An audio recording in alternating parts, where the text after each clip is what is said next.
don't have to out yourself. You don't want to say your number on the Enneagram, but it's fun to know, fellow I'm going to people. make you out yourself. So. What did you say? I'm going to make them out themselves. Oh, you are? Yeah. So if I was going to go through the numbers, are you already going to do who's Yep. what? Yep. Okay. All right. So I won't do that part. She's going to do that part. So I'll say this. This is when you thought about coming to the Enneagram workshop today. Okay. So you're like, I'm going to the Enneagram workshop today. Here's some thoughts I might be thinking. If you're a 1, I hope we don't waste a lot of time chit-chatting. 2, I hope I can learn how to love my friends better. Exclamation mark. 3, I'm going to master this Enneagram and relationship thing. I can't wait to master it. I'm going to master it. 4, no one here understands me anyway. No matter how many tests we take or conversations we have, I'll never be understood. 5, I've been studying up on the Enneagram this week, and I'm prepared. Yes. 6, I've got to leave at 8. I hope she finishes on time. Where should I sit? Where's the bathroom? Is there a hand down?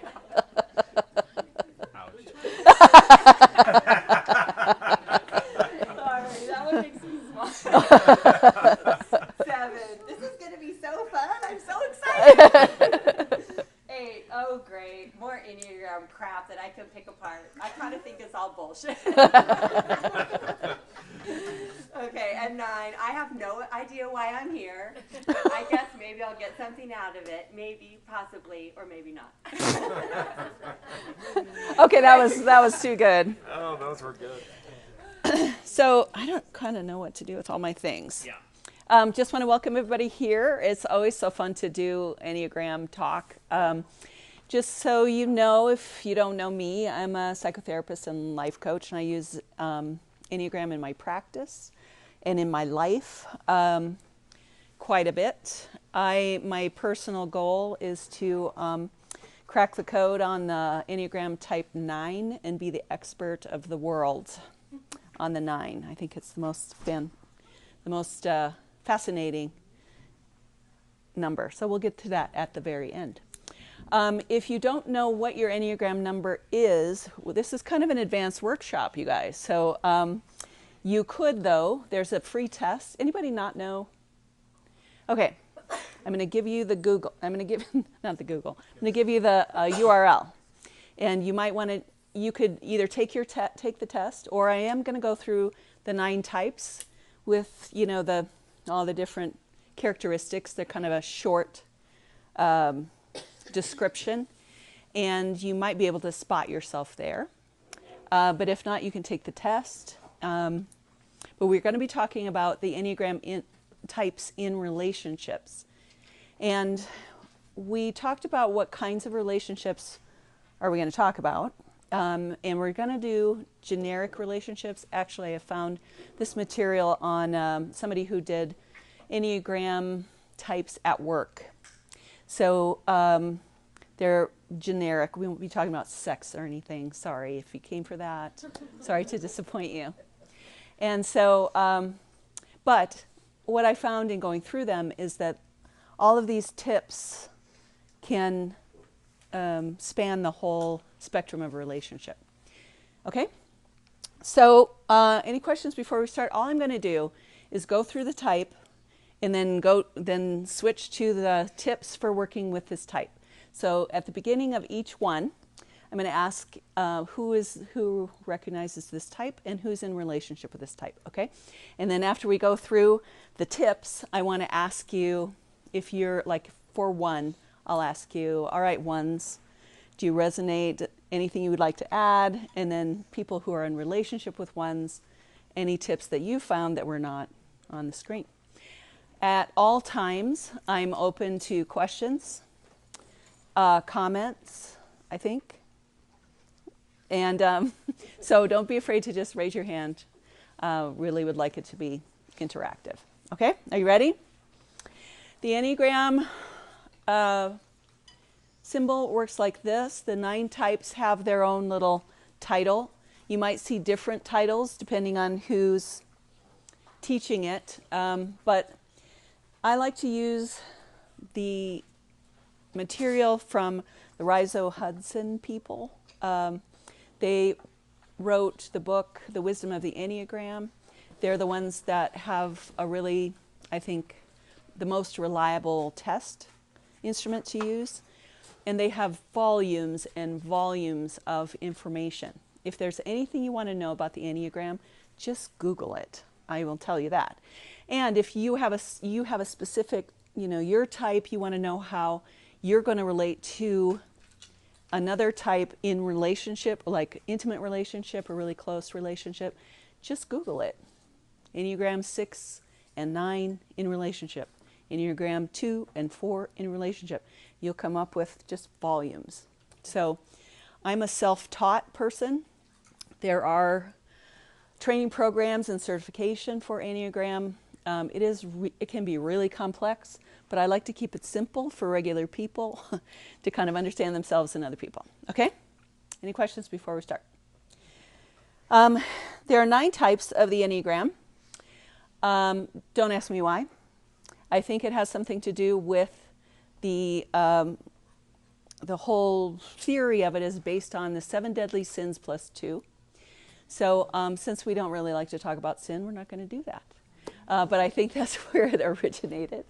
And it really describes, it's a point of view from the inside out. It's very deep in terms of trying to fathom people's deep motivations for why they do things, what their needs are, what their wounds are, how they compensate for these things, and how that shows up in their daily lives and in relationships with other people. I think it's sort of crazy accurate and can be a little bit scary sometimes when they nail you to the wall. But we're going to do relationships. So let's start with number 1. The type 1 is called the reformer. It's also sometimes referred to as the perfectionist. Anybody know that they're a type 1? Anybody in relationship with a 1? Okay. Well, since they're not here to defend themselves, we will just dig in. The reformer really is the person who has the most conscientious motivation of all. They are conscientious and ethical. They are straight arrows. They're the people who have a strong sense of right and wrong. And they use that in society. Like they're the best people to be advocates, teachers, crusaders. They usually can attach themselves to a mission. They always want to improve things. But they most of the time are afraid of making mistakes. They're sometimes tortured by this really strong inner critic that's always holding them to a really high standard. And not just themselves, but they like to hold everyone to a really high standard. So they are usually well organized, orderly, fastidious. Can you guys read that? Okay, great. Just want to apologize to the font gods. If that's important to you, I apologize. We're changing fonts. Okay. One troublesome thing about 1s is that they can become critical and perfectionistic. And so the psychological dynamic is because they have such a strong inner critic, it's so uncomfortable to be so much scrutiny inside that they sometimes will project that outwardly. So they might hold people in their life to a really high standard and be really critical. They can have difficulties with resentment, impatient, but at their best, they are wise, discerning, realistic, and noble. And they really can be morally heroic. Okay? So this one might be a little harder to read from the back. That's my apology to the font gods. So tips for relating to 1. So in each one we're going to go through, don't take too personally certain things about them. To create rapport, try this. Try to avoid certain things. Join them in this. To handle conflict and then support their growth. So these are the kind of all the things we'll be going through for all of them. So don't take too personally their critical or judgmental attitude, okay? And this can be really hard because not everybody is just right out there with their judgments. A 1 will be most likely to do that if you're not towing the line or if you're not living up to expectations. So try not to take that too personally, and always remember that if they're saying that to you, they're saying that to them about 20 times. They're saying it to themselves. They're harsh self-critics. To create rapport, respect their integrity and take things seriously. This is really important to the 1. Integrity is their highest value. And so a 1 will never lie to you unless there's something really, really wrong. And they really expect other people to tell the truth and to be consistent with their values. And they do not understand when we're not. And so if you understand that about them, you can try to be as honest as you can with them. Don't make agreements that you can't keep.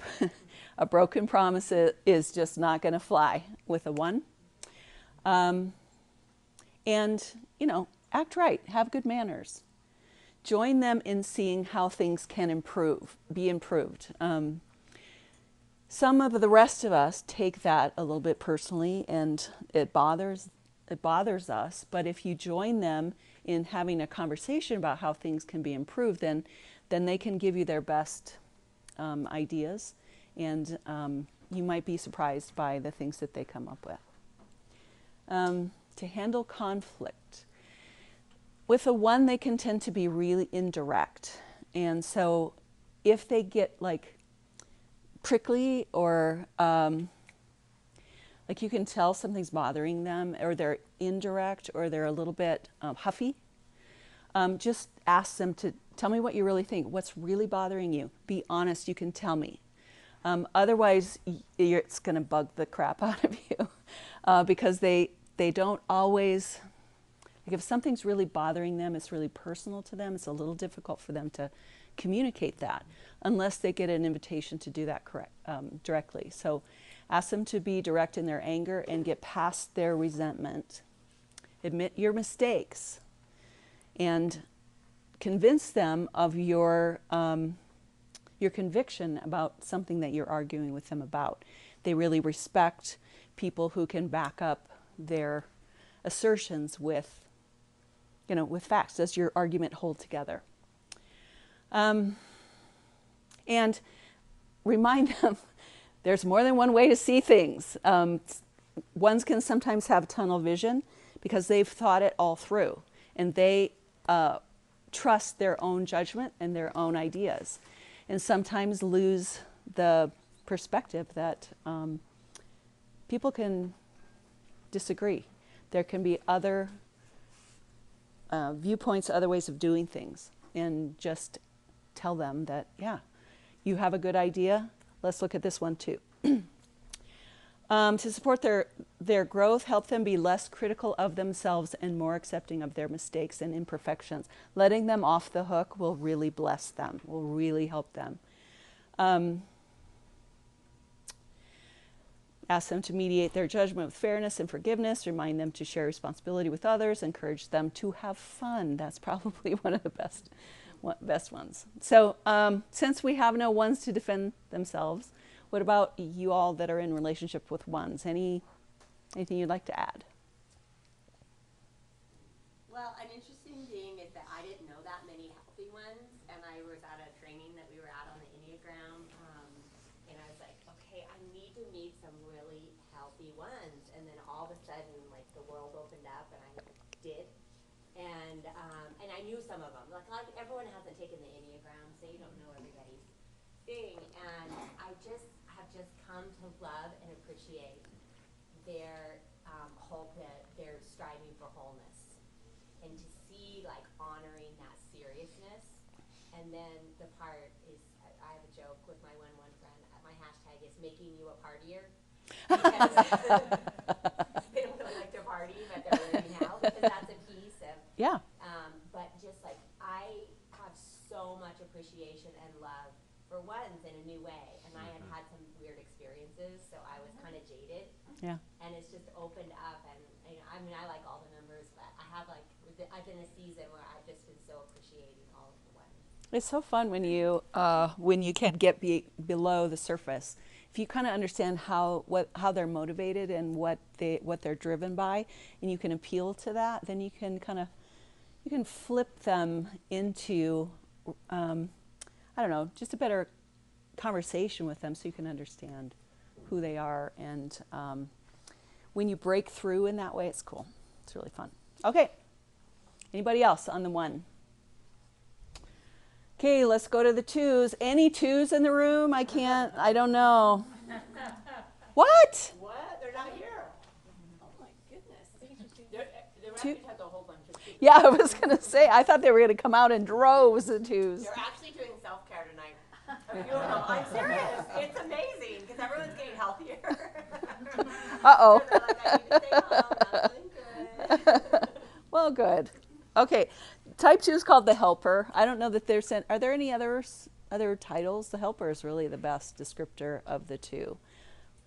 These people are really the warmest, the most empathetic, sincere, warm-hearted, friendly, generous, self-sacrificing. They can be sentimental, flattering, and people-pleasing. However, they love to be close to people. They do things for others sometimes, though, in order to be needed, and that can kind of trip them up. They can be possessive, and they tend to ignore their own needs. But at their best, they are unselfish, altruistic, and have unconditional love for others. Who's in relationship with a 2? Okay. Tips for relating to 2s. You need to not take personally their, this is so funny, don't take personally their tendency to be overly nice or flattering.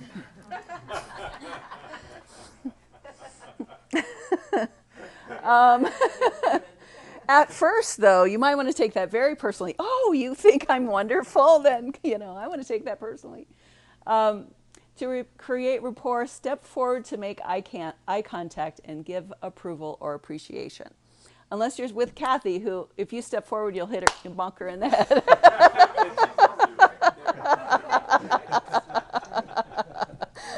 You might find yourself stepping back if you have a 2. I'm sorry. The thing that is I learned to appreciate about 2s is, when you think about personal energy and people filling up their space, some people like to stay, like if this is their space, they like to stay back here and keep a big buffer. But 2s like to be right up to the edge of their space and spill out. So it's really nice energy to be around. It's very sparkly and very warm and very inviting and usually very energetic. But it's interesting to watch that happen. And with a 2, they're right there, and they're very forthright, they're very earnest, and they don't do very well with deceit. So usually, what you see is what you get, and they're right out there. They're not really going to hide if they like people, which they usually do. So they love words of appreciation, approval, and gratitude. If you can just show a 2 that you're grateful for their help, that will really make them feel good. Try to avoid hurting their feelings by being too critical or not taking them seriously. 2s wear their feelings on their sleeves, and they take care of your feelings, and they really want you to take care of their feelings. So if you receive them in that way, you'll get along great. One thing I've learned is don't tease a 2. In our family, we tend to be a little bit sarcastic and a little bit, I don't know. I always say my love language is giving people shit. 2s doesn't go over well with 2s because they really are very forthright and very earnest, so it hurts their feelings. You can join them in valuing warmth, personal contact, and partnership. To handle conflict, ask them to take responsibility for getting what they want rather than indirectly blaming others or evoking guilt. One of the things that 2s struggle with is Like all their energy comes out this way, and they're doing it for others. And sometimes they forget that really they're doing it for themselves too. They're getting something out of all of the helping.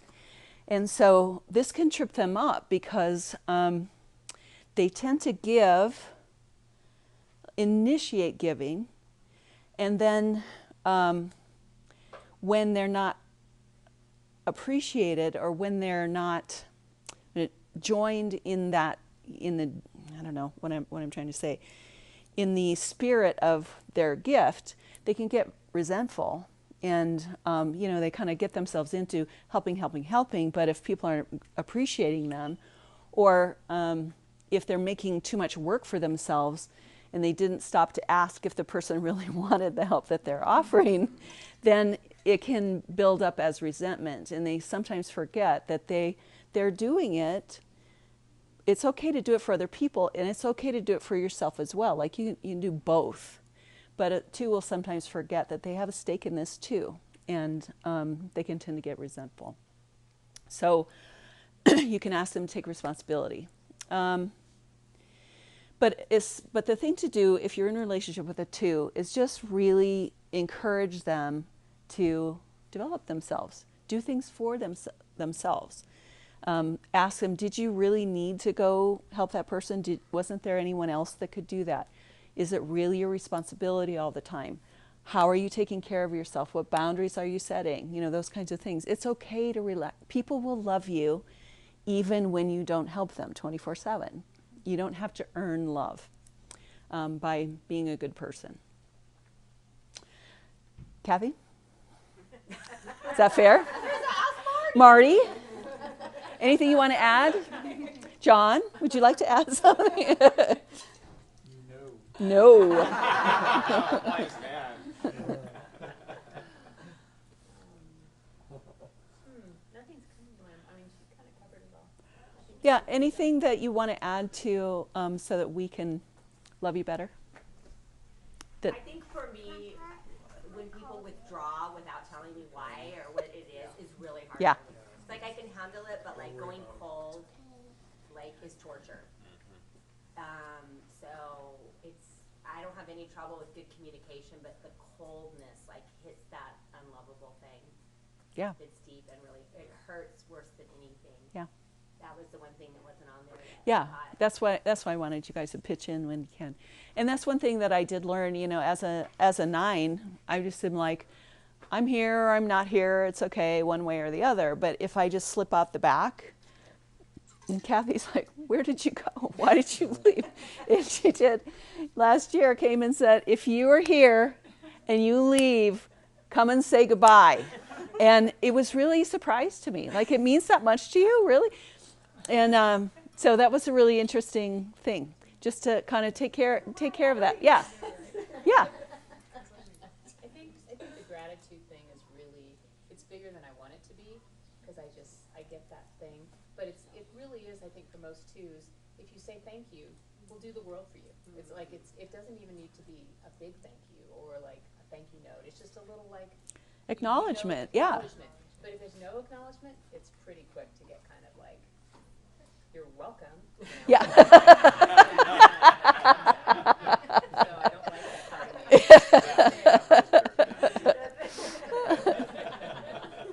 Feeling some resonance there. Yeah. Well, and for 28 years, if anyone asked him for our entire marriage, like, what should Marty do? He'd be like, take better care of herself.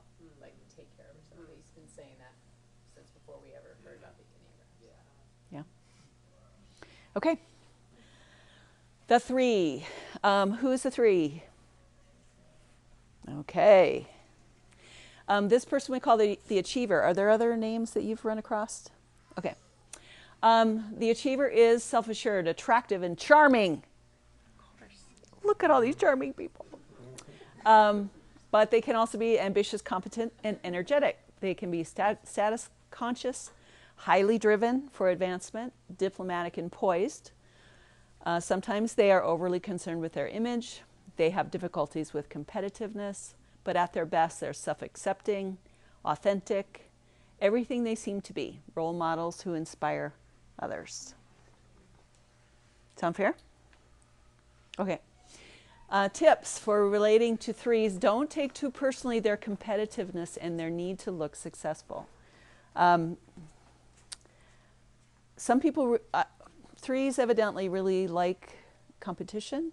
Some of the rest of us don't. And take kind of, so that competitiveness, you might have to share your feelings around that, let's just say. To create rapport, appreciate their work, and speed up when you're talking to them. I have this couple, she's a 3, and come on, just tell me. Bottom line, we got things to do here. Try to avoid getting in the way of their forward momentum or taking too much of their time. Is that fair? Is that true? It does sound terrible. I don't know. She's polite and she just says get out of the room. Oh, yeah. I'm done with you. Dismissed. Join them in being active, getting results, and earning recognition. These are great people to work with if you want to advance in the workplace. To handle conflict, allow for aggressive exchanges while staying on track with goals. I don't even know what that means. Remind them that successful results can come with many different styles and that people are important. That was when I was reading through that one. Remind them that people are important. Challenge their rhetoric or propaganda while allowing them to save face. Threes really struggle with, it's so funny the way we compensate for our insecurities. And threes drive themselves to be successful because they feel really unworthy. And deep inside that unworthiness is so painful. They just put their energy into trying to be the best that they can be. And almost like when they're being the best that they can be, they can look at that and go, see, I'm okay now. You know what I'm saying? So it looks like they want accolades, but it's more trying to satisfy their own insecurity. So sometimes threes can come off as perhaps a little arrogant or a little overconfident, but don't be fooled by that. Sometimes that comes from a deep sense of inadequacy. And if you know that about them, then you don't have to be threatened by that. You can come alongside them and just remind them that they're okay just the way they are. Let's see, to handle conflict. Oh, we did that one. Okay. Support their growth, help them look inside and tell the truth about who they really are. Support them in having actual feelings of their own, especially about their failures. Encourage them to slow down and pay attention to their health. Value them for who they are, not for what they accomplish. I had a friend who was a 3, and I took her out for lunch one time, and I wanted her to tell me about the biggest failure in her life. It was really hard for her. We shared the same kind of failure, and I was like, yeah, and she just was so uptight and so scared just sharing her failure. I didn't even think about the fact that she was a 3 and that might be hard for her. I just was like, I want to hear about this. The underlying sin of the 7 deadly sins is deceit. Deceit for the 3. And often they present better than they feel inside. So that's part of how they show up. Yeah. So those 3s, how does that, anything you would like to add to that?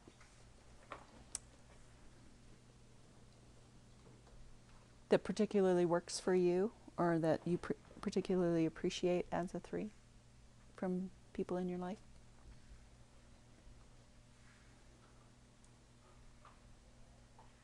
When you went over wands, I hear after all these years, I thought, I finally, this last couple of years, I'm a 3, I know I'm a 3. And then you did the wands, it's like, oh, maybe I'm a 1. I don't know. But looking at it in that perspective, so now I'm a little so you're not sure? Okay. discombobulated. What do you on think, Joe? that. Take a look into Well, I tri-types. think, Yeah, what do you think? I think that she's, Really? There you go. Yeah. Savannah? I think, sorry. Let's hear from the daughter, shall we? There. I love to, whatever. I think what I really love about my mom have admired in the before best self is they're always like doing self-reflection and trying to figure out their best self. Mm-hmm. And I think that's what I've always admired about, because she's always doing that, just seeing like, okay, well, what can I do today to make myself better? Or I'm just going to start today new, so what can I do today to make, and so I think when you said that part of the threes, it really resonated with how I see Yeah. my mom. Yeah, I would agree with that with threes. They're always motivated to be better, and they're really hard workers. Threes can sometimes be, workaholics, but they get stuff done, and they really, really excel at what they do. I think the one thing, I don't know if any other threes could relate to this. I saw those hands back. I think you can hide. And I'm not quite sure where it goes, but just this deep need to be competent. Yeah. And as I've been aware of that and kind of accepted that as kind of how I'm wired, it's helped me understand more about why I respond to different situations, and then how I can reframe things that, I do have competence in this area, maybe not in this way, but I'm competent in other ways to deal with this and bring that competence to the situation, because otherwise it kind of pulls the rug out from under me. Yeah. But they fall apart when that competency gets attacked. Yeah. Yeah. Yeah. It's really near and dear to the heart. So when they fail, or when that gets attacked or questioned in some way, it's a crisis. Would you say that? Yeah. Yeah. And to understand how to not get in the basement with that, and that there are other ways to be competent even when everything's falling apart. Yeah. And sometimes things falling apart is a gift. Like, because if you, in all the types, we're trying to work our scheme, We have our basic woundedness, and we organize around that in order to compensate for it. And so as long as we're successful at doing that, then we get to keep doing it. But it's not really ultimately sustainable, because it's really driven by not the best part of us. It's driven by this need to put on a show. It's not, the personality is kind of like the PR person for the soul. And so if those two things are linked together really well, and there's a lot of healthiness going on, then it's a good relationship. But for most of us, our ego, our personalities, what the Riso Hudson people call it, sometimes works overtime to try to convince the world and ourselves that we're worthwhile or whatever. And so that can set us up for all kinds of stuff. And so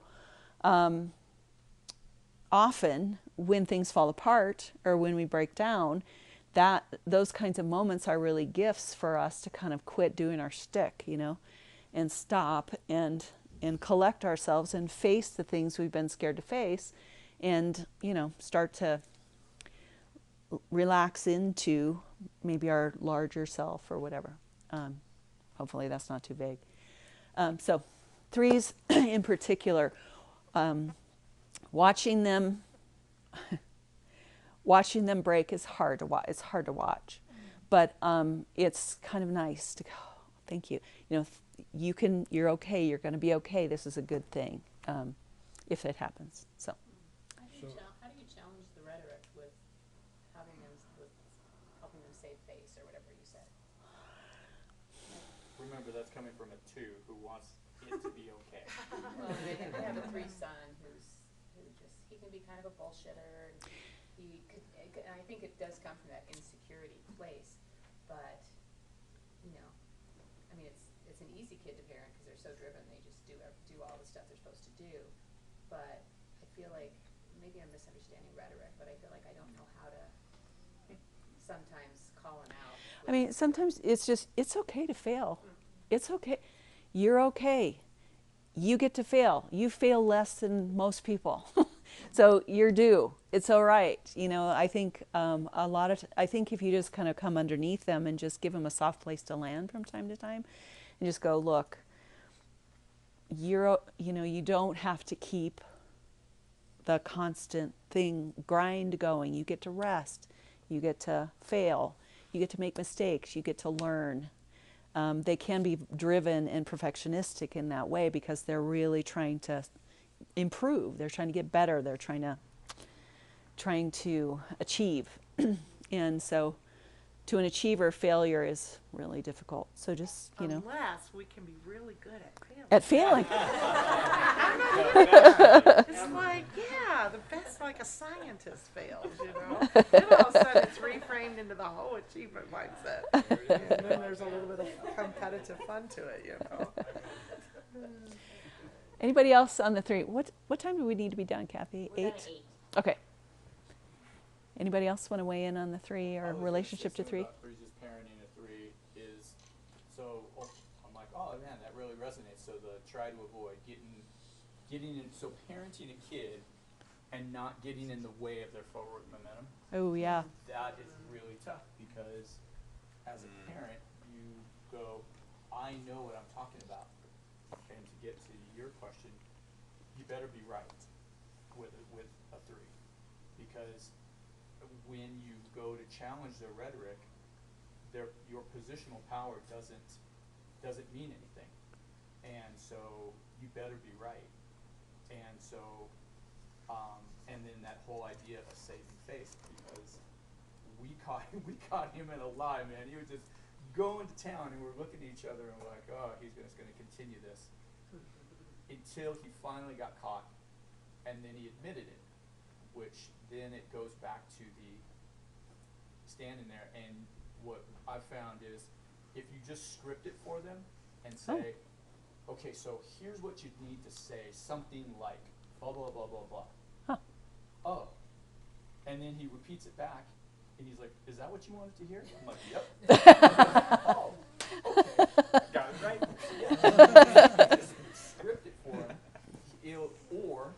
He'll circle back 24 hours later and go, hey, I was wrong with that.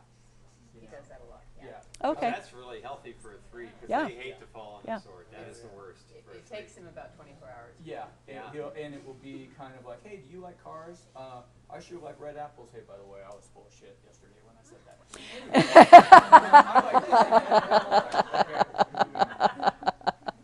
Yeah, so if they admit a mistake and apologize, that's coming from a really deep place. For myself, in relationship with threes, I mostly try not to get in their way, and just kind of am like, oh, okay, when you get tired of that, I'll be here. Hope that works for you. But that's me. Yeah. Bye-bye. Okay, the 4s. Anything else on 3s or relationships with 3s? Okay. 4s, raise your hand. 4s. 4.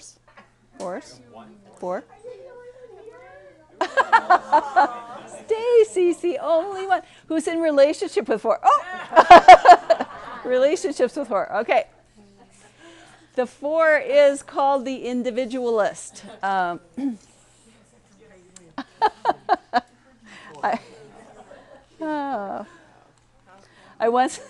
did an Enneagram workshop at Denver Seminary one time, and the student came up to me, and he says, I don't know what I am. I'm either a 6 or a 4, a 6 or a 4. And he was standing there in front of me with an asymmetrical haircut, a big, one of those, what do you call those big things in your ears? Gauges, and like a macrame necklace. I was like, I think you're a 4. 6s don't wear that stuff. Anyway, they're self-aware, sensitive, and reserved, emotionally honest, creative, and personal. They can be moody and self-conscious. They can withhold themselves from others. They often feel vulnerable and defective, disdainful, and exempt from the ordinary. The mantra of the 4 is, I am special. Special, more special than anyone. And if you don't think I'm special, it's going to upset me. They have difficulties with self-indulgence and self-pity, but at their best, they are inspired and highly creative, able to renew themselves and transform their experiences. So, if you have a 4 in your life, you need to know a few things. Please don't take personally their disappointment, moodiness, or critical attitude. And it can be hard to do. I mean, 4s feel so intensely that their emotions just like spill out everywhere. So if they are moody, critical, sulking, or angry or anxious, then everyone knows. They can often just have these immense emotional outbursts. To create rapport, appreciate their emotional sensitivity and their creativity, and ask them about how they feel. The best tip I ever got for relating to fours was to say, tell me more, tell me more, tell me more, tell me more. Because their experience is rich and deep and intense. And they want to be understood and they want to be joined with. And so if you've got the space, just say, how does that make you feel? What's that like for you? Those kinds of things. And they will feel like you want to know them. Fours sometimes feel like they are misunderstood or not understood ever. And so if you make an effort to hear them and understand them, then you will be giving them a great gift. Try to avoid insisting on being rational, unemotional, or conformist. And join them in valuing style, individualism, and excellence, while reminding them they don't have to be perfect. To handle conflict, challenge them to avoid wounded withdrawal on the one hand and angry outbursts on the other. Could we do something in between? Like the freezing me out and the blowing up. But if you stay in the middle ground, you kind of act as a anchor. And I think they really appreciate that. And when they're upset, don't believe everything they say. And don't believe that they mean everything that they say. If you do, you're going to be hurt. So the emotional outburst needs some vehicle. And often it's these like hyperbolic pronouncements or intense emotional kinds of things. And if you're there and it's getting on you, and you take that personally, you could be, it could be distressing. Because they feel things and then they're done, often, and forget the intensity of the thing they were just in and wonder why you have PTSD. What? So to support their growth, help them achieve emotional balance and try to help them stay on track. And encourage them to express their feelings safely and directly rather than getting caught in chronic negative attitudes or depression. And this is tricky with the 4 because the 4 really wants to be validated and joined. And the problem is that sometimes their thinking is really faulty, or they're believing their story, or they're caught in the I am my feelings. So if I feel bad, then it must be terrible. You know what I'm saying? And so they can be really depressed and often you just kind of look at him like, but you don't have to believe that. I just want to say you don't have to believe. You're actually believing a story that's not true. And that's why you're so distressed. But if you try to logic them out of it, then that's not always the best way to handle it. So it's tricky.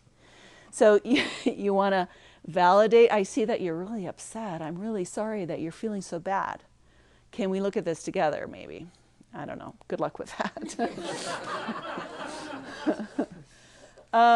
Let's see, emotional balance, staying on track. Did I miss anything? Oh, help them fight their inner critic and resist internalizing blame. Because that emotional outburst also goes the other way. Sometimes so that deep emotional intensity can go against themselves. And then one more. Get them to watch what they say and consider their impact to others. Yeah. When you do, yeah, good luck with that too. Yeah.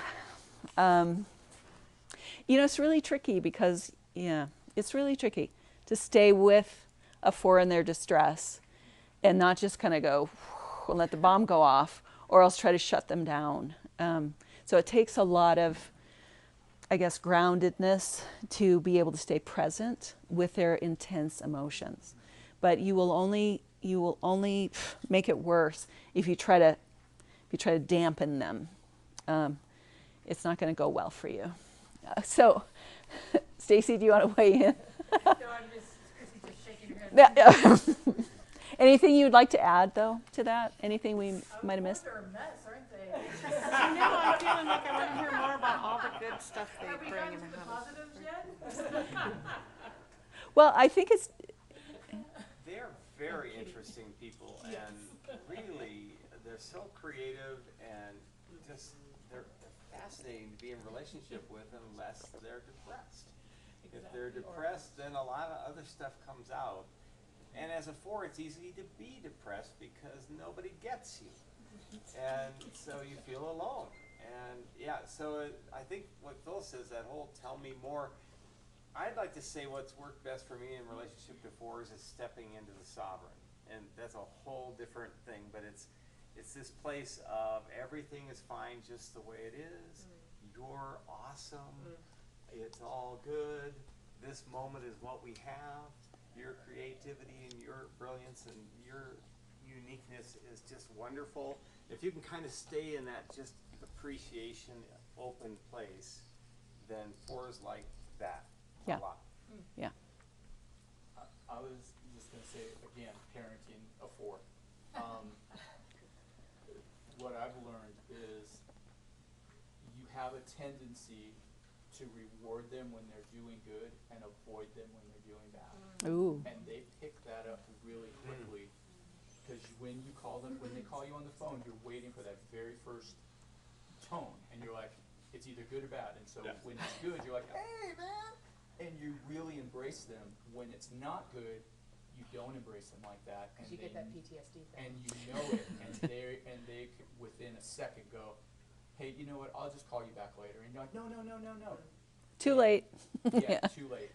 And so it's just better to know, regardless of what tone is they're going to be on the end of on that phone, be who you are, but don't try to get them to be somebody they're not. You know, because then they can only do it for so long, and then they're faking it. Yeah.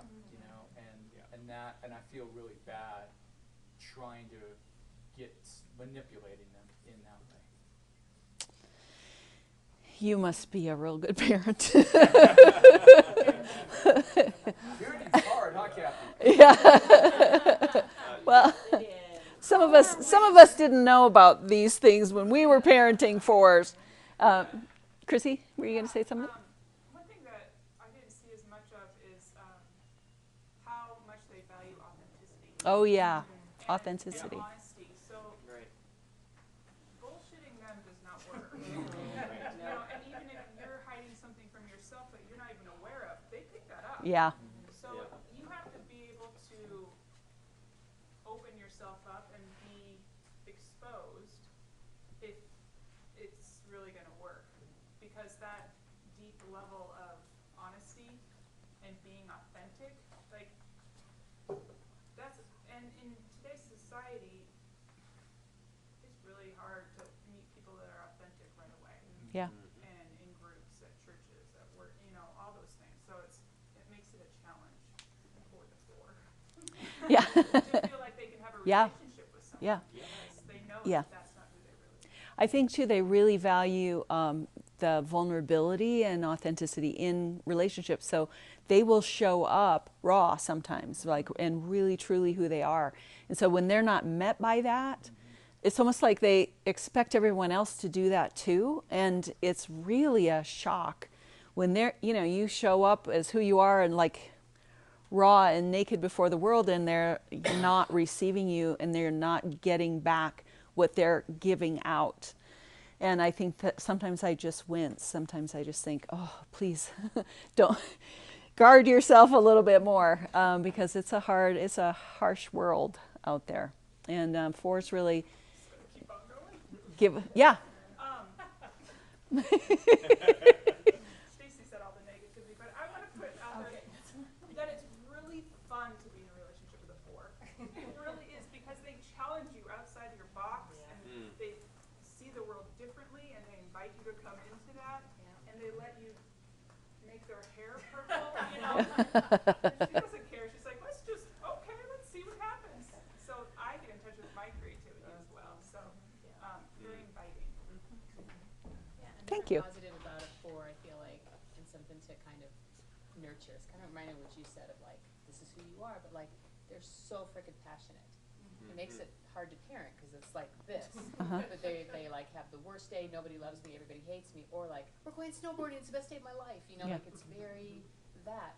But it's passionate. And you don't, a lot of people are just kind of here. Yeah. And those people are easier to parent, but they're also, you miss that like really excited and really passionate and really like who you are in this moment, you know, and I think there's lots of good about 4. Awesome. Barb. So my person who I think is a 4 is kind of like, you know, really values being an individualist. Can't understand why I'm here tonight because I don't fit into any personality trait either. Like, Oh, yeah. I'm not personality testing or anything like that. But so they don't, you know, like, they'll reject anything that's popular, any book or movie that's popular because everyone's doing that. I want to do this other thing. But at the same time, very, very keenly aware whenever he's not invited to something. Like, very keenly aware of how people, you know, he thinks reject him or how he's not quite part of certain groups. And, you know, I don't even know how to help him, you know, deal with that or if it's my job. I don't know. Yeah.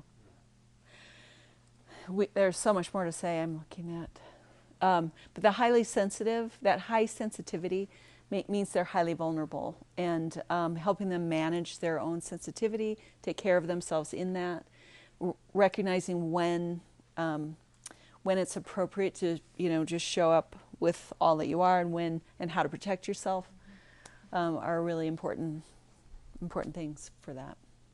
So let's go to 5. 5s in the room. Any 5s?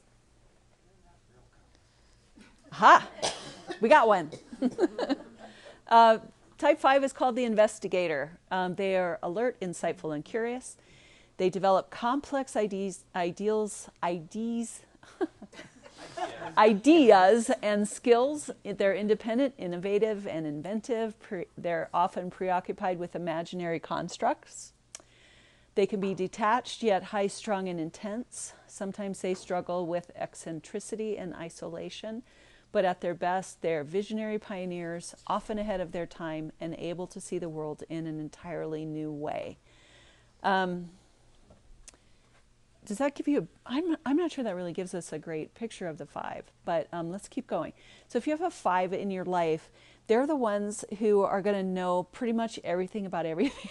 But they're reluctant to tell you. And they might be reluctant to tell you. So we have this really lovely 5 in our life, and she, honest to God, knows everything about everything and loves to research all the time. So if you want to know about chronic wasting disease in the elk population in Colorado, she knows. If you want to know how bow hunting works, you know, she can tell you how to do that. And does it. And if you think you've traveled the world, she's been to Nepal and lived with, you know, the XYZ people in Nepal for 3 months and traveled through Argentina and just wants to know everything and just is delighted by knowledge and learning. And so this is a person that just loves to learn. They, so to be in relationship with them, did I go through it? Yeah, I did. Okay. So to be in a relationship with them, don't take too personally their tendency to withdraw physically or emotionally. They love concepts. And so when they're diving in or where they're, you know, that's where they feel most at home. And so sometimes you can feel like you don't exist. To create rapport, approach them slowly and thoughtfully. Give them room to think things over. So if you expect them to just jump right in with you, that's not going to happen. Try to avoid pressuring them for immediate contact or fast decisions. Who's in relationship with 5? Did I ask that? Okay. Are you? It's Textbook? yeah. Okay. Join them in talking about ideas and valuing the inner life. They do have a very rich inner life. And love to talk about it. To handle conflict, don't make assumption about what's going on with them. Ask for direct communication. Agree to disagree. Emphasize the importance of relationship. Yeah, sometimes they can get lost in their ideas and forget that relationships are important. Watch out for control by withdrawal. Challenge them to be more warm and generous. Give them lots of information. Let's see. It helps fives to do things that are physical and not to spend all day in the computer or in their books. And they have a lot of instinctual energy, and so getting in their bodies and accessing that as a source of information might really appeal to them, especially their feelings also. Let's see, remind them to let others know that they care. Sometimes you won't get that from a five. They just assume that you know. And they will return to the relationship or project after a break. Help them deal with feelings of emptiness. I don't know where that, I guess. Anybody relate to that as a five? Feelings of emptiness? That just feels kind of random to me. I'm not sure about that one. Anything the fives would like to add to help us understand and relate to you? I have this packet here.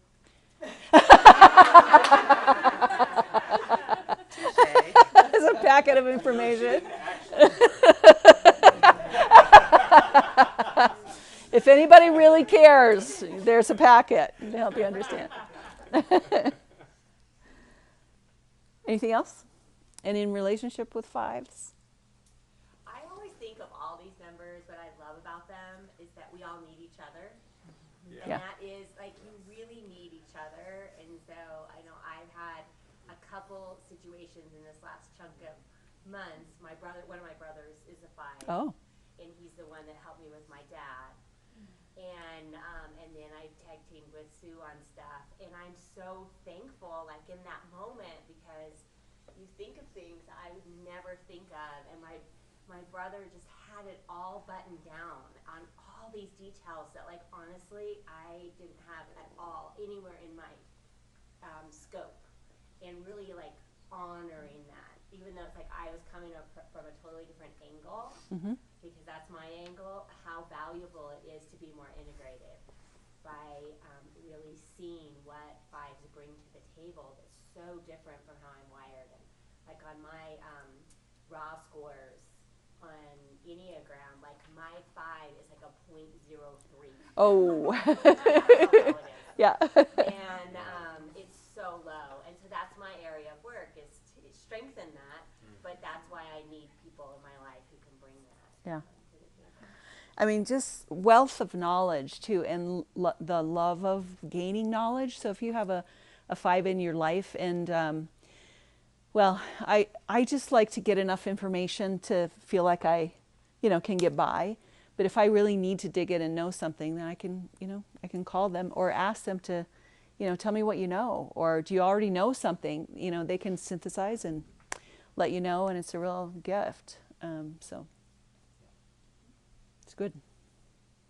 Okay. 6s of the world unite. Any 6s? Okay, 1, 2, 3. Yeah, I think that's the biggest group.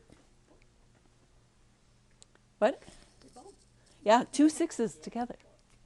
So they should know how it is to be in a relationship with themselves. Shall I give you the microphone? Make it 12? Yeah. Or 6 squared. You could be 36. Type 6 is called the loyalist, and I really like that title. You can call them a lot of different things, but sometimes you can call a 6 a lot of things. He's been called a lot of things. Who's in relationship with a 6? Please raise your hand. Okay. But it's always nice to remember that at their core, the 6s need to be loyal, and they are the most loyal people that you'll ever find. They're very committed and very oriented towards security. They work hard, they're responsible and trustworthy. They are excellent troubleshooters. They foresee problems and foster cooperation. Sometimes they can be defensive, evasive, and anxious. They can run on stress and also complain about it at the same time. Take on too much. Take on too much, and then, they can be cautious and indecisive, reactive, defiant, and rebellious. They struggle with self-doubt and suspicion, but at their best, they are internally stable, self-reliant, courageously championing themselves and others. Did they say enough good things? Not enough good things. No, I think that's fine. Okay. That's fair. I like, keep going. Okay. Please. Tips for relating to sixes. Don't take too personally their suspicious attitude or negative outlook. Yeah, don't take that personally. And they can be suspicious of a lot of things, and sometimes you really need somebody who's suspicious. But if you take that personally, then it could be annoying or something. To create rapport, appreciate their attention to problems, agree on rules and procedures. Really? Make a plan. Make a plan. You'll be fine.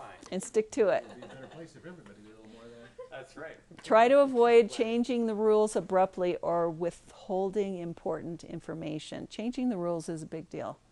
Because some people like to be spontaneous, and other people like to work the plan.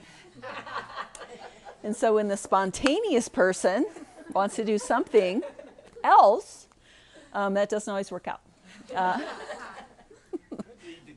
Could lead to conflict. So join them in acknowledging what can go wrong before moving ahead. No. A six will always know what could go wrong. That's the first thing that will come out of their mouth. And sometimes that's exactly what you need. You need somebody who will go, what's the worst case scenario on this? You know? Do you want to know the worst case? Because they're always looking for something that could go wrong. And that could be a really valuable thing. But if you're like doing brainstorming or some other kind of wild creative activity, some of us don't like being tied down to the earth while we're, doing those kinds of things. If you're already freaking out, they can tell you how it could get worse. Yeah. It's true. Can always get worse. Yeah, when we lived in Minnesota, we listened to a Prairie Home Companion. Did you guys ever know anything? And for a long time in the 80s and 90s, they had this, the Fearmonger Shop.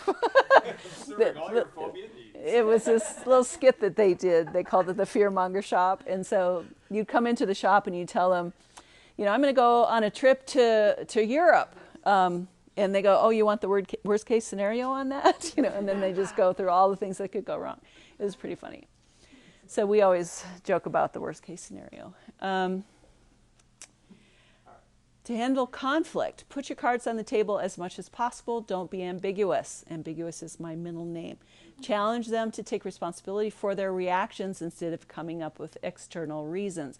This took me about 38 years to use that one. Why don't you just tell me how you feel? Why don't you just tell me you're anxious? You're feeling anxious. So helping them to to notice that sometimes their external control and their planning, meticulous kind of getting their ducks in a row is more about managing their own anxiety. And if they never really admit that they feel anxious, they can piss off a lot of people and not know why. Or it's just a better way to learn how to live with yourself if you can recognize, oh, I'm feeling anxious and I need to fix my outer world. And sometimes that works and sometimes that doesn't. Because if you're projecting that on the outside and you're working really hard to get control, it doesn't always make you feel less anxious. Sometimes it does, but sometimes it doesn't. So acknowledging that anxiety, fear is really the biggest driver of the six. And so getting them to just admit that they feel afraid and that they can figure out how to manage that emotion as well as work their plan, it's just a better solution. Let's see. Refuse to take on their projections. refuse to, because they will sometimes make you the problem. They'll sometimes make you the problem. And I have no idea what that's talking about. and so to kind of just go, I think this is a personal problem. I'm not the problem. This might be a personal problem for you. So why don't you look at that? What's that? I might be seeing you out of my own stuff Yeah. instead of who you are. Yeah. And that's part of how the 6 manages their anxiety. They kind of try to push it out there and tend to blame other people for being the problem instead of owning the whole process start to finish. Let's see. Refuse to take on the projections. Assume that they will act antagonistic when they feel threatened. Do you guys own that? They sometimes will go on the attack if they feel threatened. That's really interesting. They put that right in there. Assume that they will act antagonistic when they feel threatened. That's kind of putting it right out there. To support their growth, help 6s to face their fears directly, get reality checks, and ask for personal support. When possible, get them to see the humor in situations. Provide enough safety to get them to relax their mental scanning operation and get more into their bodies and feelings. So, 6s, what do you think about that? It's good. What Pretty accurate. I really work at work. I really have to concentrate not to react with all the problems. That's like somebody brings up an idea and I automatically see everything wrong with it. And so I have really had to work at taking a breath and kind of holding that and like, okay, I really want to find an answer here, and I think this is probably a good idea, somewhat a good idea, but this is what I'm having problems with. At least let them know that I want to work with them first, because otherwise it shuts it down, and I don't really mean to do that. But that's a good my move. automatic. Yeah, that's really, it's a good move. Very similar, right? I'm fully supportive of the, like, 6s being in a relationship with 6s, because life is pretty just easy. We're agreeable. We understand each other, I think, pretty well. Make similar decisions. Do you ever compete for worst case scenarios? Like Like if you have a worst case, no, it could get worse. It could get worse. The unhealthy 6 does go to the 3, so there is competition going on there with their unhealthy. Unless they just compare notes on the worst scenario. Yeah. One of the things about 6s that I have observed is that they really like to have things organized and done really well. And they have really high standards for those things. So they work really hard to get things done their way, but they tend to create distress for themselves because they're doing all the work, and then they feel unsupported. So, you kind of let them go do their thing, and they're exhausted, and then they start complaining, and then they feel like no one's really supporting them. But then I'm like, but you made this mess yourself. Like, no one said you had to do it that way. No one said. So don't blame me for not supporting this crazy scheme you came up with to give yourself brain damage. I've watched this happen, not just, in close relationships to me, but in working with clients who are 6s or have 6s in their life. This is a common complaint. Their standards get projected on everybody else, and so if they don't do it according to their standards, they get really upset, and they take it personally sometimes, and they don't realize that they created this distress for themselves. It didn't have to be that complicated, and it didn't have to be that that overblown, like overdone. One thing I learned about myself over the last couple of years is that the loyalist part isn't just about being loyal to you as a friend, but it's also loyal to ideas and concepts and principles and procedures and rules. They're very loyal to all of that. Yeah, so all that for a 6, a healthy 6 then moves to the 9 actually, which is open and relaxed. I've just had to learn that maybe I don't have to be loyal to a procedure. Maybe there are 100 ways to do something. And yeah, so that's kind of a growth step for sixes. Maybe just 2 ways. At least There might be 2 ways. Mine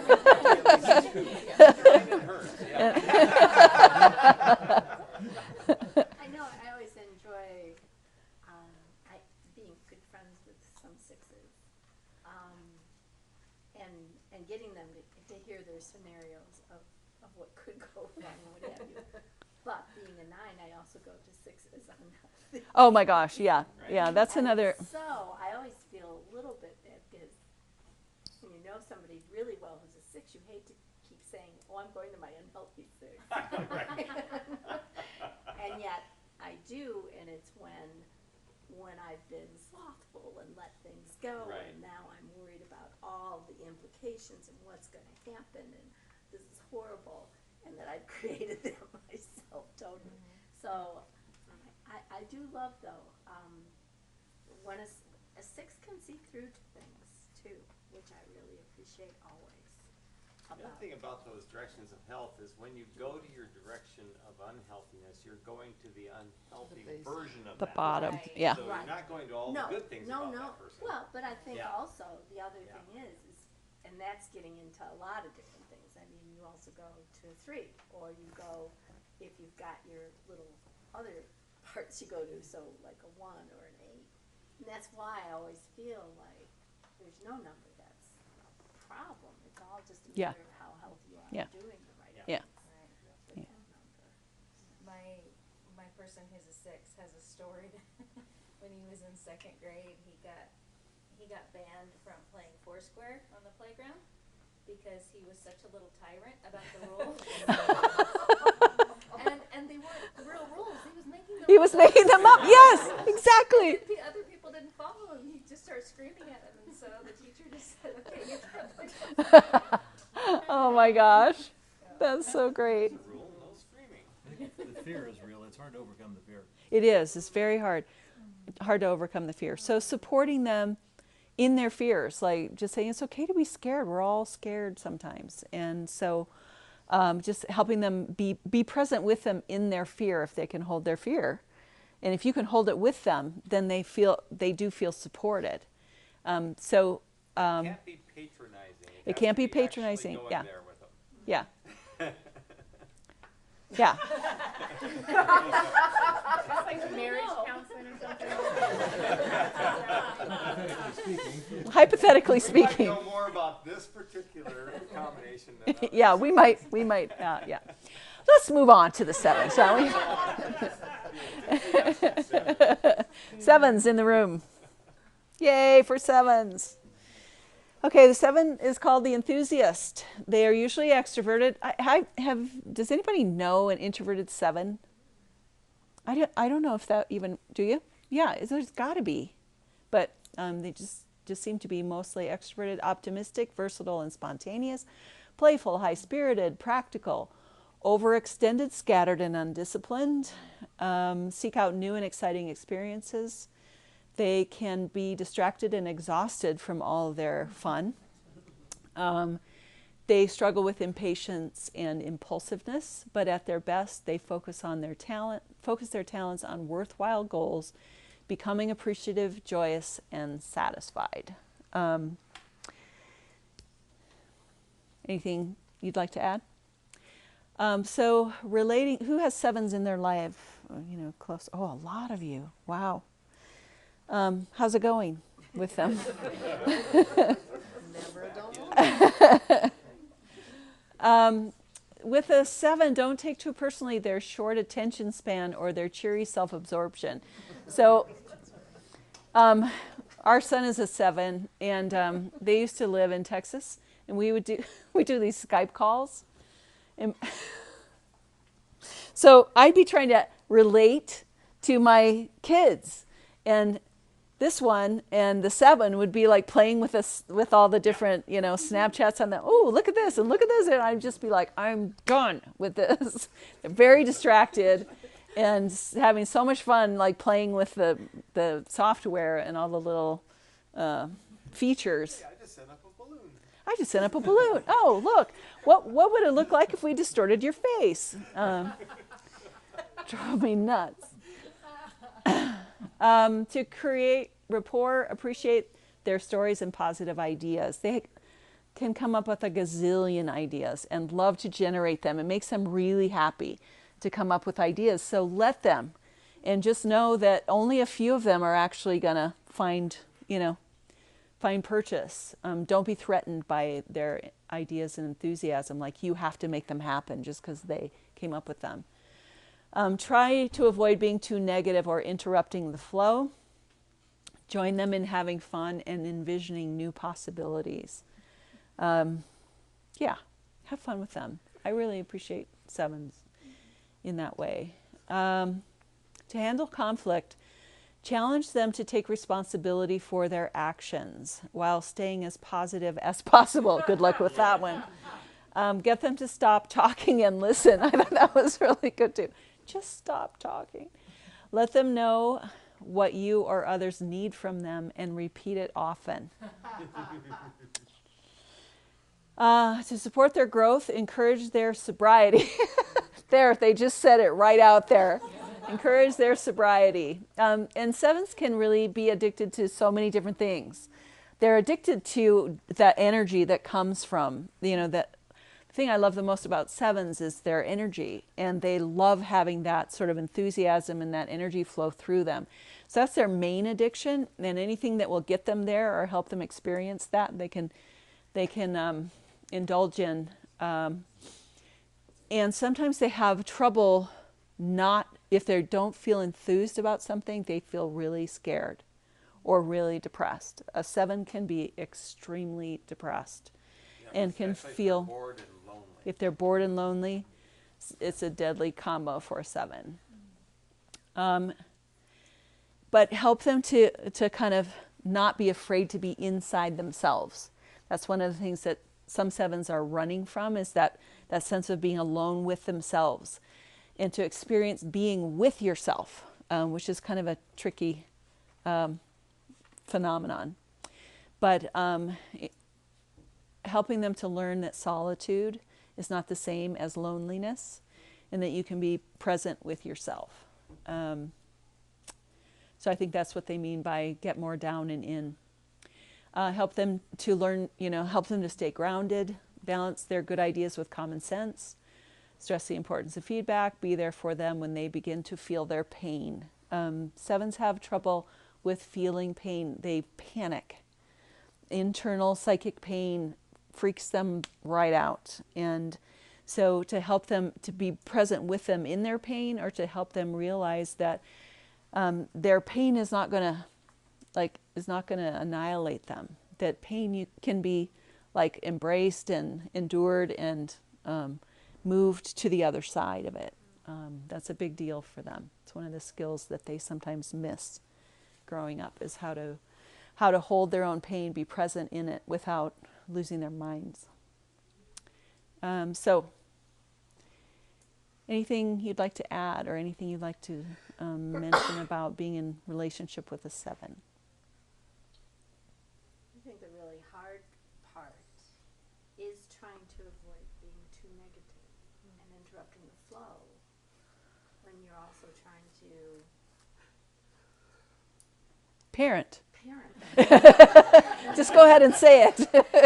and now that into the adult level too, of allowing them to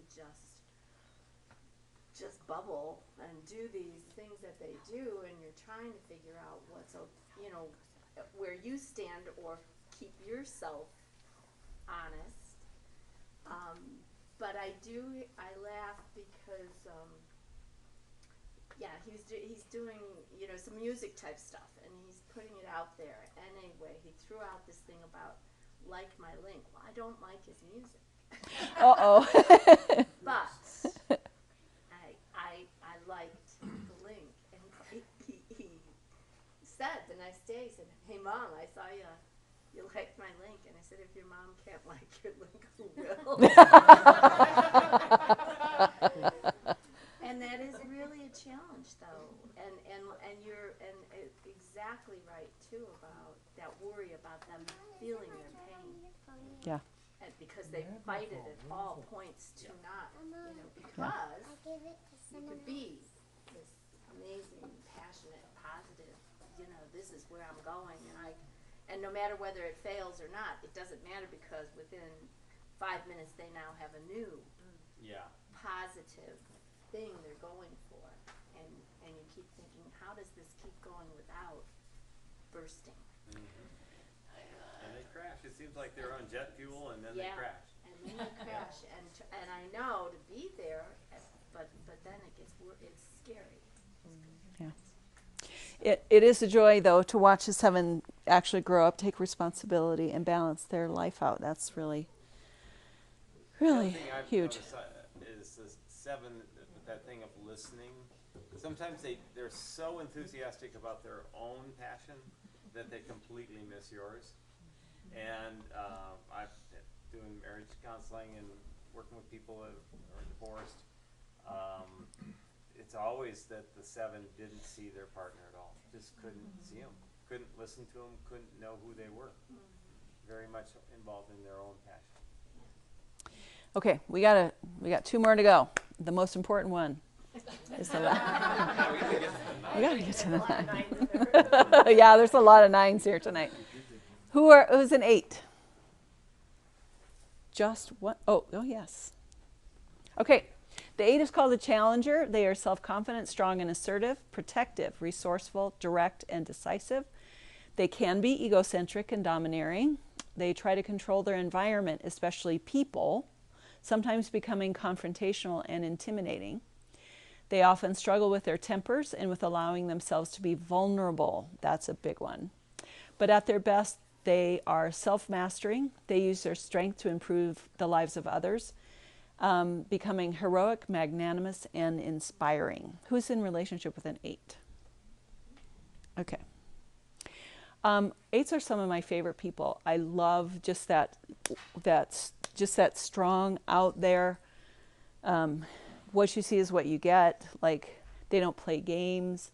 They're really forthright. The 8s that I've had in my life have really helped form me, just by that kind of, and just straight out ask me, well, how come you're doing that?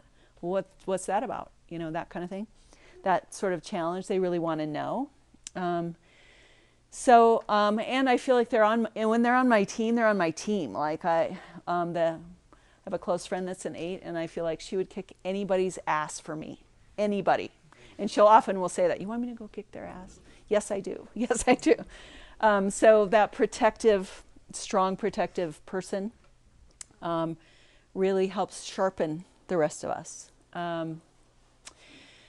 Relating to 8s, please don't take too personally their bossiness or aggressive attitude. And you can't always let them get away with that. So in my particular friend, I'll just sometimes be like, yeah, whatever. Just kind of like confront that in a way like, just try it. Just try to boss me around. Just try it. To create rapport, make direct contact. They hate game playing. If you're playing games or if you're expecting them to read your mind, you are going to lose. They want you to be forthright. They don't want to play games. And they will sometimes 8s, they don't like this double message thing. Like if you're saying one thing, but they're getting something else from you, they will call you out. Like they will expose you. Because they can't handle that. Everything needs to be going in the same direction. If you let your yes be yes kind of thing and your no be no. So try to avoid controlling them without their agreement. Actually, good luck with that. Don't make them sit still for long and do not show them disrespect. Join them in getting things moving in work or play. Yeah, try not to drag your feet. That'll drive them crazy. I worked in a retail, well, we have this thing. So some of you know my friend Suzanne Molnar. We've known each other for a long time. I worked with her in retail and at a clothing store. And we would have these great employee sales days. And so you get like 40% off, and I'd get off work, and then I'd gather up a bunch of stuff and go in the dressing room. And I'm ambivalent. I don't really know. I don't know. Do you like this? And I stand in front of the mirror. What do you think? What do you think? Oh God, just buy it. You know, it looks great. Just buy it. You've got that look on your face again. You know, so it was stuff like that. So yeah, don't involve them in your ambivalence. They don't like that. But you do, in conflict, you have to stand up to them and directly confront them in your own style. Don't do it in their style, because you will lose. Accept their angry energy while challenging them not to go off the deep end. Be tough on destructive or threatening behavior, empathetic to underlying hurt feelings. This is another piece. 8s will sometimes show you this really brave face, but they're like gooey marshmallows on the inside. And they can, I always say about the 8s, they can dish it out, but they can't always take it, you know, because they have a really deep, vulnerable center. They dealt with being hurt by being strong, by fighting. They feel most comfortable when they're in, you know, direct, you know, conflict or striving for something. And to feel vulnerable can make them panic on the inside. And so if you see their vulnerable center, you can just kind of let them know that you see that, and you can give them permission to be vulnerable and not be freaked out by it. But I have at one point said, shut the fuck up one time. So sometimes you just have to just be like that. Let's see. Be sure to distinguish between 8s who care about people and 8s who do not. Because, yeah, you just have to protect yourself sometimes. If they don't care about people and you're in their life, then you have to protect yourself in pretty strong ways. So I don't think anybody in this room is that way. To support their growth, support them in using their energy in constructive ways. They're the most tireless fighters and protectors for the underdog sometimes. Like, they have this real intense desire to stand up and protect people that are less fortunate or on the margins. Confront them in unconscious aggression or their use of anger as a comfortable habit. Help them get in touch with their vulnerability. Assume that they need love and care even when they don't show it. And just tell them what you need from them. And if they're being too hard or too sharp with you, just say that really hurts. I need you to be more gentle with me. I need you to not be such a hard ass with me. I really need something different from you in that way. 8s, any input? They Anything really to do add? respect it when you show up with your own voice, and if you don't, they have zero respect for you. Yes. Yeah. And they really only want you to be yourself. So if you're, like I said, if you're fake or playing games, or you want them to let you off the hook or buy your shtick, they won't do it. But if you're direct and you're real, then you've got their respect and their ear. John? About a year ago, I hired a guy that I'm sure is an 8, and I've had a whole new respect for. As a 6, it's difficult for me to be assertive. I have a hard time being assertive. But he is, and it was a challenge at first, but I'll call it an honest assertiveness. And it comes out clear, and I need that. And so it's really helpful for me to have him. It encourages me a little bit more to try to be assertive, but as long as I have him by my side, I don't have to be assertive because he will be. Yeah. But Yeah. I mean, but then I do my part, he does his part, and it works really well together for us. Yeah. I just find it really refreshing because I spend a lot of time mind reading, and I think I'm pretty good at it. But when you've got an 8, you don't have to do that. You know exactly what they think, what they feel, and I just can relax. Then I can then listen for what I think and what I feel and have a really honest conversation. So I really appreciate that about 8s. I think it's appropriate that they're the challengers, because remember, a challenger was an amazing spaceship that went back and forth to space and then blew up and killed somebody. That's awesome. Had a little fatal flaw and just ruined the whole world. Let that be a lesson to you. Yeah. Let it be a lesson. Watch out for the fatal flaw. I think the thing that really, I would say, almost was a revolutionary switch in me relationally was a couple years ago when we came in. That was the time I tested out, realized I think I'm a 3 and Joe was at an 8, and all of a sudden it clicked that when we would be in conversation or about a situation, it just seemed like he always had to take, not adversarial, but kind of challenging it, to not take that personal, that that's the way he's wired. Yeah. And that just totally helped me frame all that differently and not get feeling, oh, he doesn't think I'm competent or capable, or because that 3 thing was coming out strong and his 8 thing was coming out strong, and it all felt real personal. And as soon as I could back away from, wait a minute, he's processing this through in his 8 way of challenging, then we can process through and work together on the topic. And that was really helpful. Yeah. Yeah, thanks. Anybody else? Well, the other kick I get out of Michelle too is that when we get in a conflict and we're discussing something and I get more anger, I mean, and how I discuss it, she says, it's my turn to be angry. I have to be, I said, be angry. Nice. Taught me, but go ahead. Nice. That's great. Yeah, it doesn't always kind of Doesn't work out yeah, real okay. well. Okay. Or not so great. Working on it, working on it. I think 8s don't have any tolerance for whining or that Oh. which is why you need other Feel friends. sorry for me, John. Feel sorry for me. She calls me. Yeah. Yeah. Yeah. You're saying that's About what you you. say to him. You tell me how You to go, do feel it. sorry for me, John. John, Oh, feel yeah, sorry I know. for me Yeah, now. then it never I do that too. but I think sometimes that's good because we need those different things, and I've come to appreciate that, like, directness of, well, and your whole, that I taught you, Phyllis fucking Mathis. I came from John. Yeah, I Because know. I would want to be like, you know, I don't know, and I can't, blah, blah, blah, and I was kind of being insecure in whatever ways, and you'd be like, you're Marty fucking Nunez, just do it.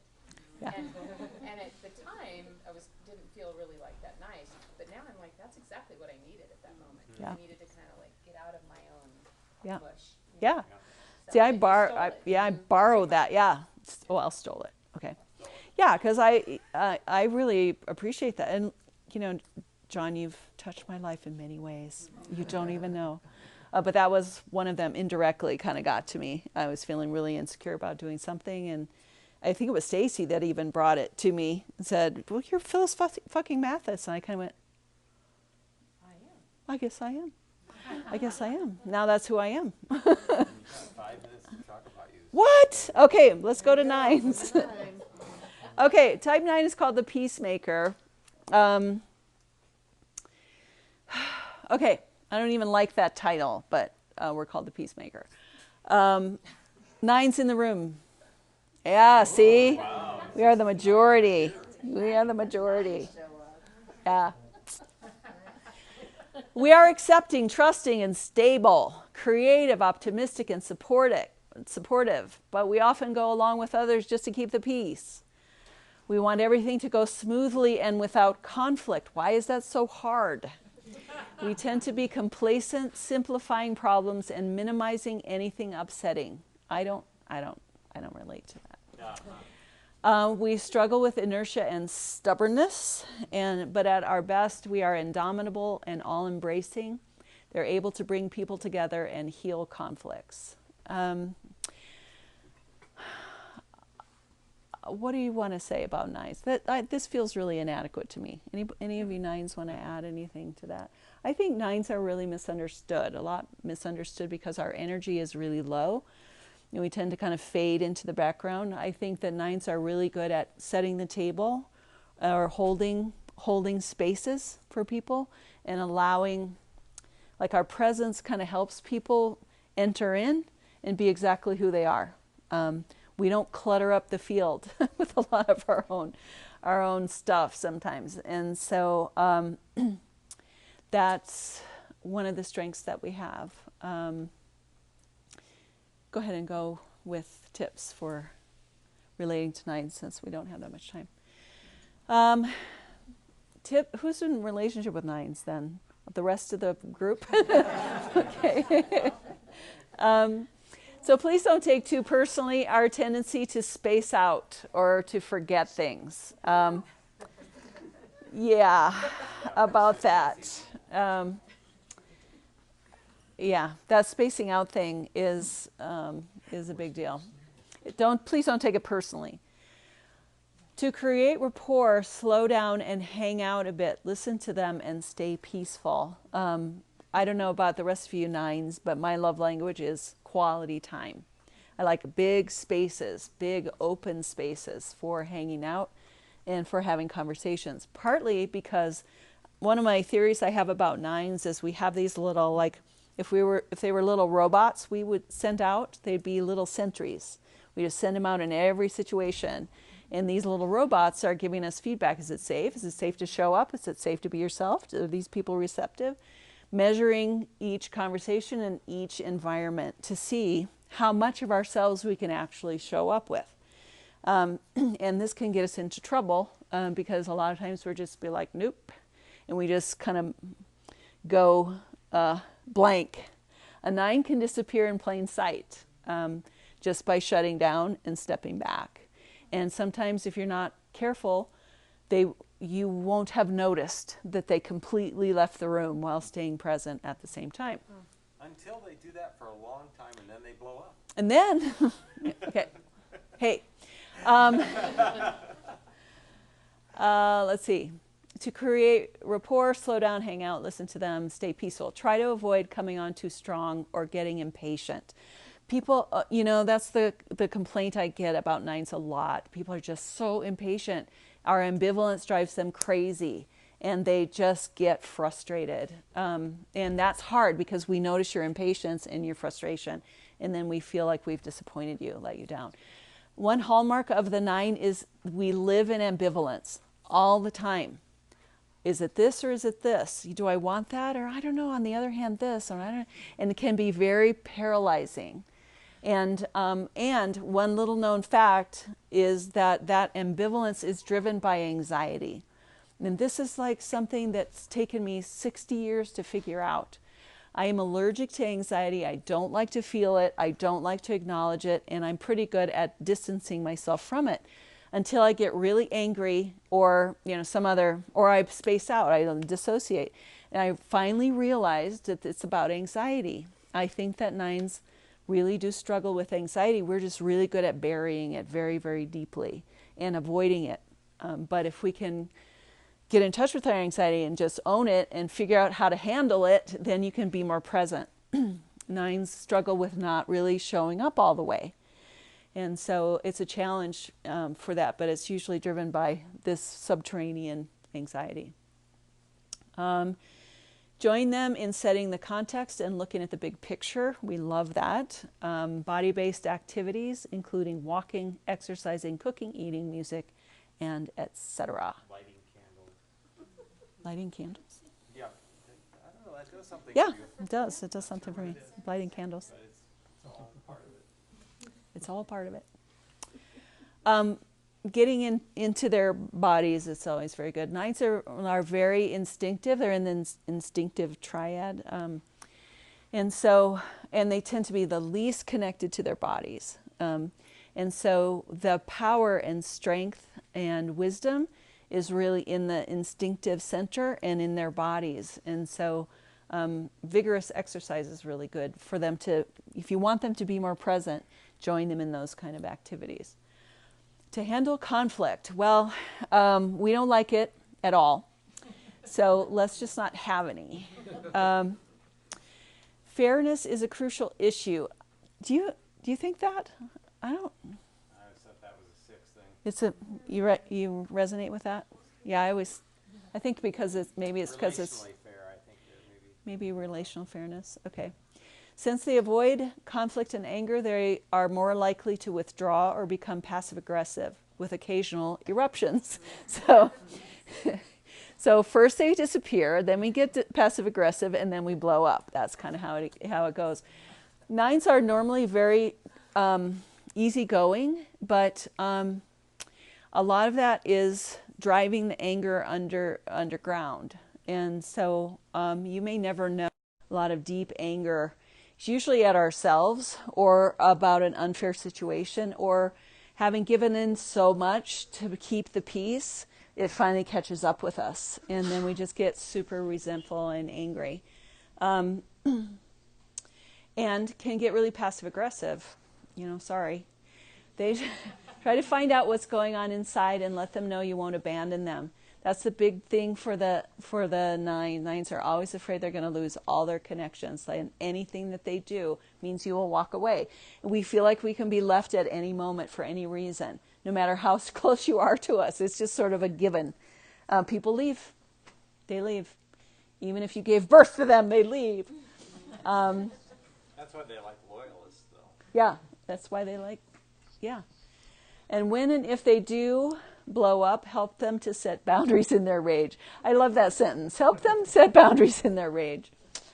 But also realize a lot of the anger comes from anxiety. And this is another thing. If I get anxious, I don't like to feel anxious. I just can get irritable. And that's part of how I misdirect my anxiety. To support their growth, give them personal attention. Invite them. That's my big banner. 9s love to be invited and won't actually show up unless you invite them. I mean, it's really hard for them to just, appear and say, here I am. You're never going to get that from a 9 unless they're really working on that. But love invitations of all kinds, not just for events, but like invitation to conversation, invitation to let them know, or to ask them what they think about something. 9s are often like they're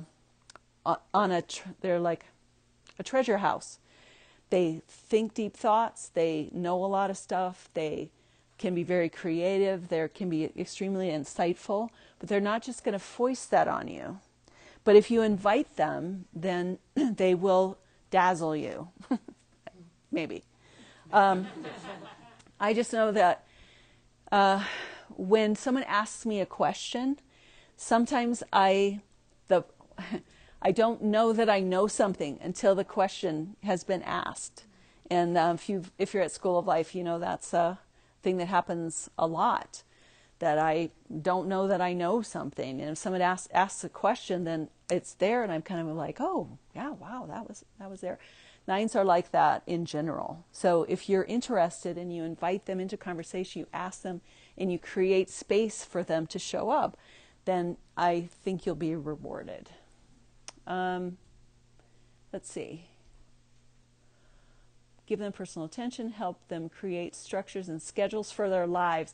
My gosh, Ted, that's what he does half the time for me, all the time. Half the time, all the time. When I was in grad school, I was in church leadership, and I had a job, and I had 2 little kids.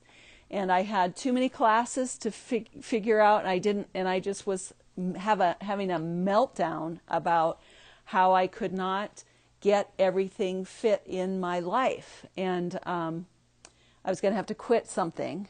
And, of course, I was, like I said, hysterical. So Ted just kind of stepped in, and he says, well, let's figure this out. I think there's probably enough hours for everything. And he just made this big calendar, all the classes and all the driving time and all of this, and he showed me that it would all fit. And then it just calmed me, right down. So it's really helpful to me. And then she ignored the schedule. And then I could Well, it was good to know it could all be done. then I could ignore the schedule and not freak out every day. Ask for their cooperation rather than trying to push them around. Good luck with pushing a 9 around.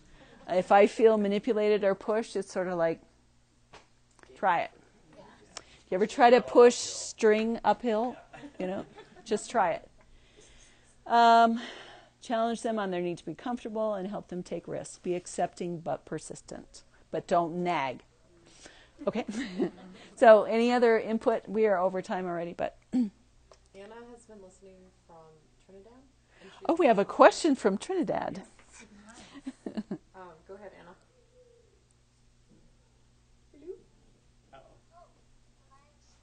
You are on speaker. Okay. Yeah, I guess my questions were sort of answered, but I guess I'm looking for more specific examples. The first one I had was, how do you invite a 9 to be present when you notice them becoming spaced out? You want to invite them without coming on too strong. I don't know. I think it helps to ask them what they're thinking about. Yeah, and you if seem they're to okay. go away. Yeah. What are you thinking about? Are you? Is everything okay? What's going on with you? Those kinds of things are pretty obvious. But the what are you thinking about right now? Or if they're really withdrawn, then usually there's something that's gone wrong, and they may not even know it yet. So 9s will like drop out and go fade out, and they may not know that they left. But if you say, you seem to, where'd you go? Where'd you go? And there's a 9 retreating right now.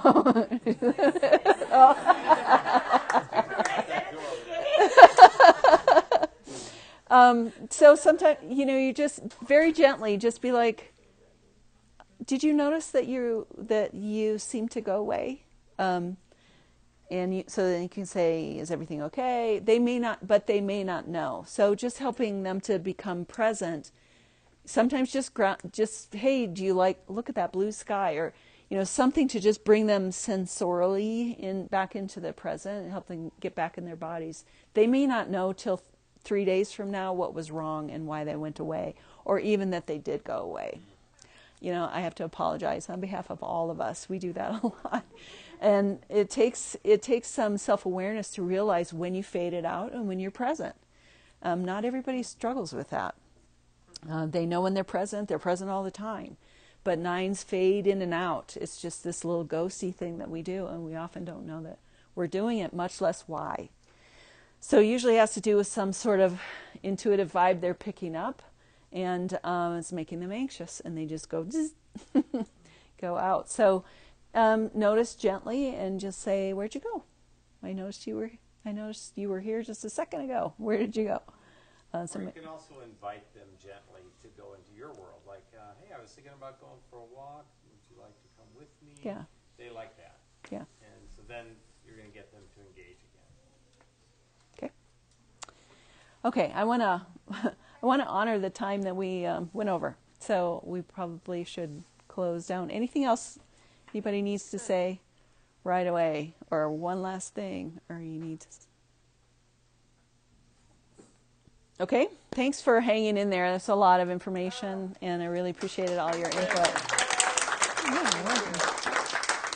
in these moments, the thing about the Enneagram, it's like a rabbit hole, and there's so much content, and so some of you guys might be feeling that, but it's so good. It's fun, too, I think. To remember, and I think the other part about kind of contemplating who we're in a relationship with, where we go when we disintegrate, and where we go to hell. Like understanding that in our own members, and then understanding that in people that we're in close relationship with, I think is really helpful to just really keep integrating that. Oh, there's that, and there's that. Yeah. And noticing it. So thank you for your time. Oh, it's fun. For everybody coming out, and let's just keep using what we learned and getting healthier and healthier. Yeah. Okay. Thanks. Thanks, you guys.